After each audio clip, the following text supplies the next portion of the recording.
Magandang hapon po sa ating lahat. Sa ating inagalang vice revelation, sa ating mga sangguni, sa ating mga staff, sa ating mga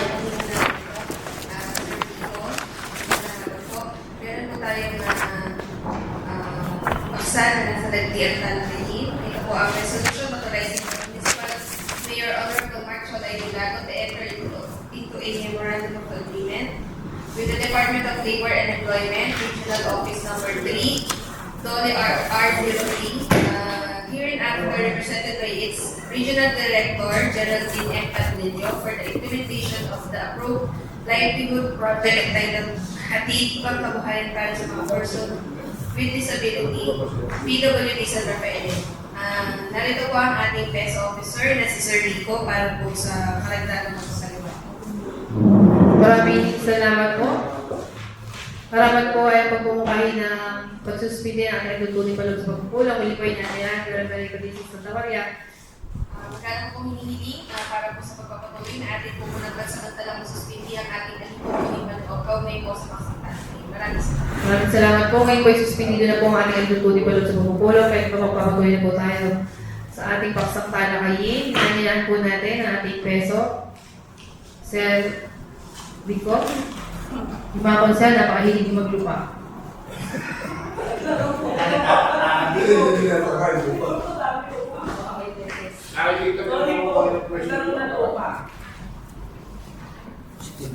Magandang umaga po. Magandang tanghali po sa ating lahat.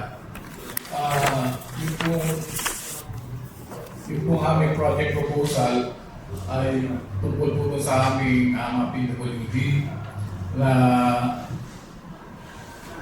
kailangan din po yung mga sektor po natin mga PWD ay hindi po natin pabayaan.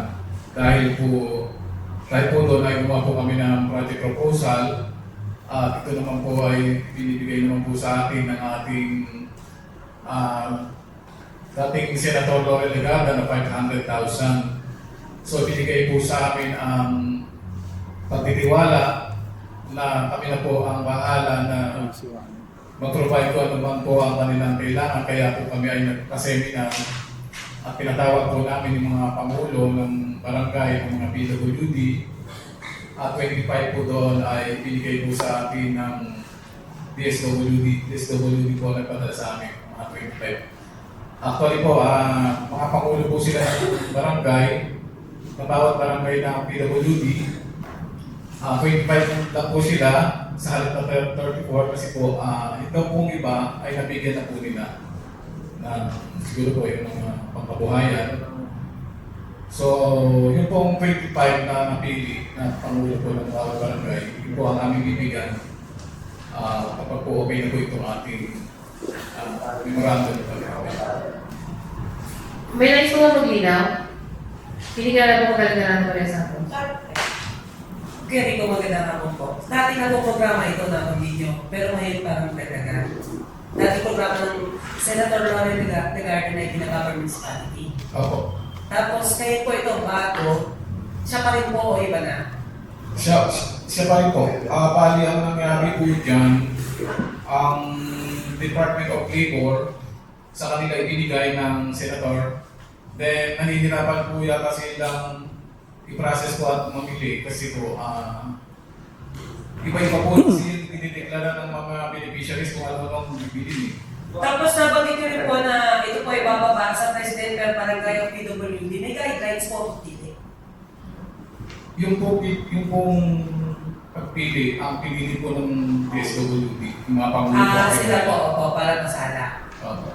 May dagdag-tatanong po si Conser Kiko kung saan ito po siya. Pinigala po kagalagaran ng Dewan Federation. Magandang araw po sa ating lahat, sa ating pag-presiding officer, sa ating mga kasama. Sir Rico, nakabanggit nyo kanina, 34, narito figure 34.5. Ilan po ba qualified na mga po? Bali po yung 500,000 po, divide lang po nila sa bali sa 25 lang po dahil nabigyan na raw po, ayon po sa DSWD, nabigyan na raw po yung iba. Kaya yung 25 na lang daw po ang bibigyan. Hindi po ba po pwede na mapalitan yung ibang yung iba doon sa ibang barangay para lahat ng ibang barangay magkaroon sila ng programa nito? Di po, tama ang nabigyan po, mga pangulo po ba? Opo.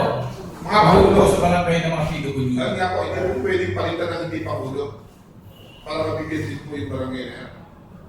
Ang alam ko, isa lang po kada barangay. Hindi, wala nga. Yung dati nabigyan, pero dito sa bagong programa na to, hindi po pwedeng makulit doon sa barangay. Kung ulitin po, siguro ang bibigyan naman po natin, yung hindi nabigyan. Pero po yung isa ngayon po, yung nakalista na po, yun lang.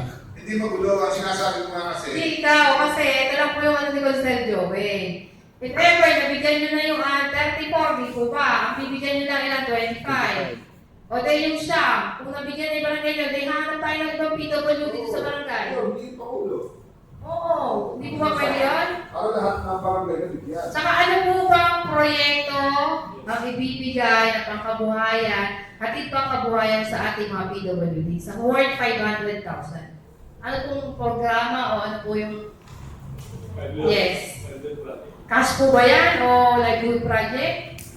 Ano po ito, yung pong mga groceries, tsaka bigasan. Parang,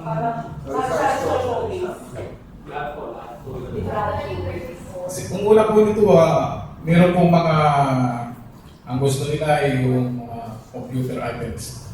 O yung mga pang hardware. Kasi po, medyo mahihirapan po tayo mamili kasi hindi po tayo makakatakbo ng isang supplier na mga machine na pwedeng provide. Halimbawa po, wala gusto tayo magpapautang po sa atin na marami silang pwedeng bigay, computer, pang hardware, pang groceries, wala po tayong ganun. Kaya po ang ginawa namin, binitingnan lang po namin sila na pare-parehasin na lang natin ang groceries and bigasan items para madali Worth natin magkano pang bawat isa? 20,000.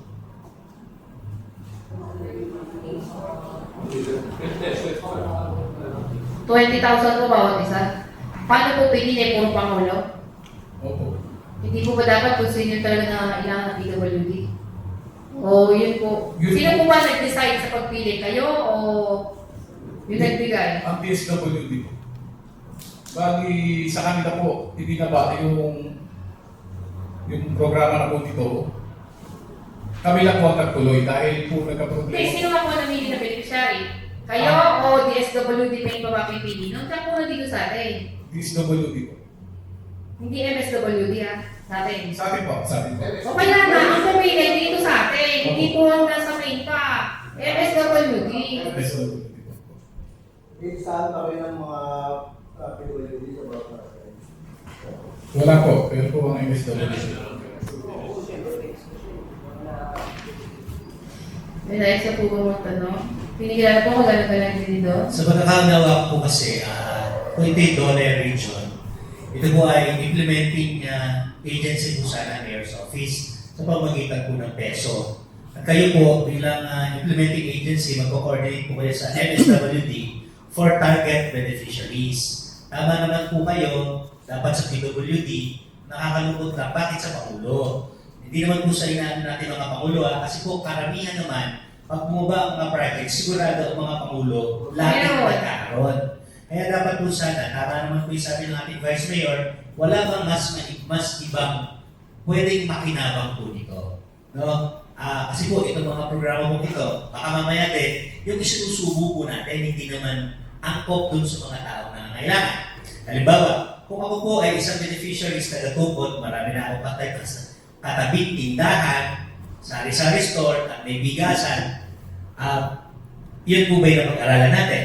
Di po ba? Kaya lang, sinusubo nyo na po kasi agad ay yung madaling trabaho para sa inyo, para po sa paghanap ng mga supplier, mga ganyan. Hindi naman po sa pagano, ito po sanay po kami. Pag may, kahit po Nesabel, kahit po basta may 3 quotations ka sa mga katabi, sa ubo, mga ganyan, madali pong kumuha ng mga supplier. No, baka po mamaya lang kasi, kuminto po kayo doon sa, ito lang ang madali. No? Ang tanong po, ito ba'y kailangan talaga ng mga beneficiaries po natin? No? Yun lang po. Observations lang po. Na sana po sa susunod, mabago po natin yung system. Hindi rin. Tulad ko, hindi na kailangan pa. Para sa bigay sa bigay mo na. kabuhayan. Yun ang kabubuhay niya. ng peso na ito yung guidelines natin sa LGU level. At ito naman po kasi yung guidelines ng MOA ng LGU to DOLE. Kung pwede naman po talaga yun para mas marami pong matulungan. Hindi man 20,000 kabuuan, at least mapagbigay lang ng 5,000, ibig sabihin, medyo napalawak mo yung tutulungan. Mas dumami. Mas dumami. Kaya nga sa ito dapat palitan din itong barangay. Para 34 barangay na lang. Yung bagsak yung programa. 34 barangay na yun. Hindi po inanayaan po. Magandang sila sa Tamarin. Hindi po suspendido ang ating tutulong pa sa loob.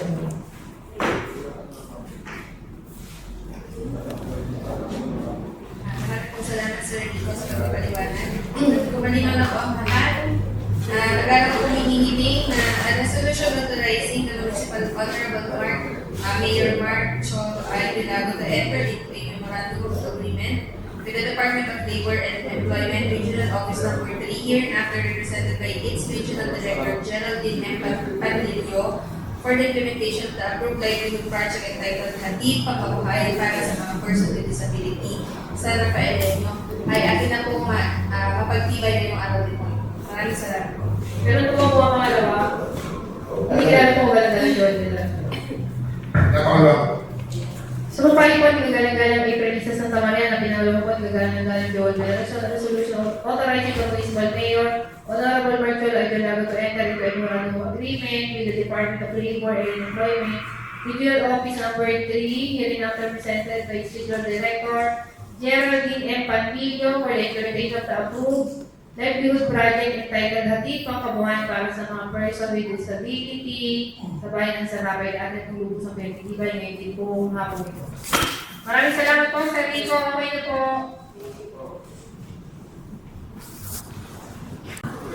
Hindi na po galang-galang. Budget, Madam Presiding Officer, sorry po. Kasi sa Ang sagot po, business. Lagyan mo sa date. Hindi naman pa wala pa man. Basta mga business something. Nagpupuli tayo. Yung isa ni Kulay Tree. Okay, polo parang na... ABC, polo parang na pin po September 26 sa gabi.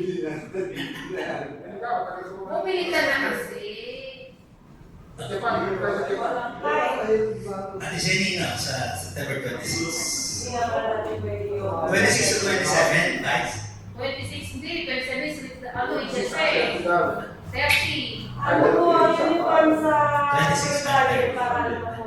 Pre-budget, ang isuot natin yung face kay Blue. Hindi, yung isa nila. Tapos po, yung ba sa mga pagawain, ano ba ulan? Parang ano ni Kuya dyan. Nagkalat ka ng Remy si Torres. Sa pagawain. Let's go. Wala ka na parang po. Nakakarang pa rin yan. May sakit ako. Kaya mo lang ba? Yan ang bigay sa akin.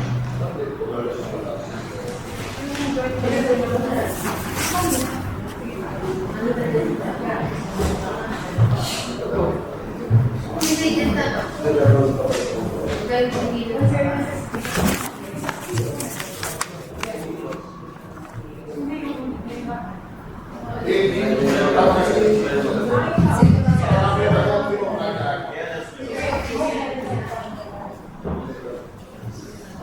Sige po. Magandang hapon po sa ating lahat. Wala po sa ating Vice Mayor Marcos na siya. Sa akin po mga sa good morning po. Letter from Mr. James Mark Galuga, the property owner requesting for the classification after the industrial and square meters of industrial permanent connections sa minimal fields for the construction warehouse. Start at plastic activities, wholesale and trading. Pwede malakay na sa Bakag Bulacan. Meron po, nagkaroon po tayo ng public hearing. Pupunta ka at ayos naman po. Yung sa resolution barangay. Pagkakapagod po kung po yung intended ng may-ari, kung industrial, may gawin po industrial. Wala nang nakasilas na commercial. Ako po, yun po, maliw na po sa lahat. Ito na tapos na susunod din pagkagat ng report at napasa ka na po sa ikalawang pagbasa sa susunod po. Maraming salamat po. And then, a letter, next po is a letter from Mr. Jen Tuliga. Jen Lacan, registered to honor question for the classification of 28,400 square meters of land from agricultural to commercial located pa ng mga kapilis sa Nakang Bulacan.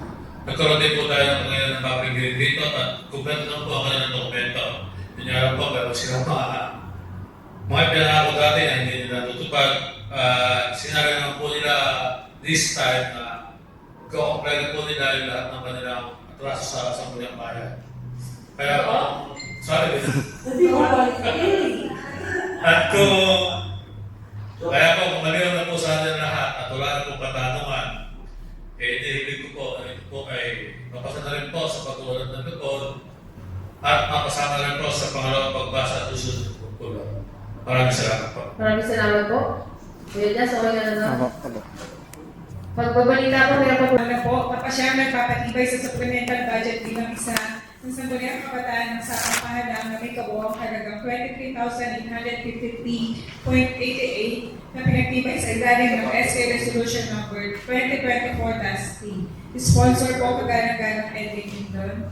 Ang susunod po, a letter from Ms. Irene C. Placido and Mr. Antonio B. Cruz, Head of the organization, Black Panthers, CW NGO Incorporated, with office address at Sampaloc, Sandapa, and Bulacan, requesting for the accreditation of the organization. Sponsor po kagalang-galang Gerardo Flores. Ang pangatlo po, a letter from Mr. Angelo Halala, Site Acquisition Specialist, Micropower Philippines, requesting for the issuance of Sangguniang Bayan clearance for the construction of mini solar power solution in that area of 917 square meters located at Barangay San Jose, Sarap, and Bulacan. Sponsor po kagalang-galang Francisco Guerrero. Okay, taas po ang kalangkabay na lahat ng mga sangayon. Kinakabahan ako sa dalawang nasa. Ang lahat naman po ay nagsipagtaas ng kanang kamay o pwede ba yan na sa benitiba. Okay, picture na ng parang kayo na. Sasagot ako. Gusto mo.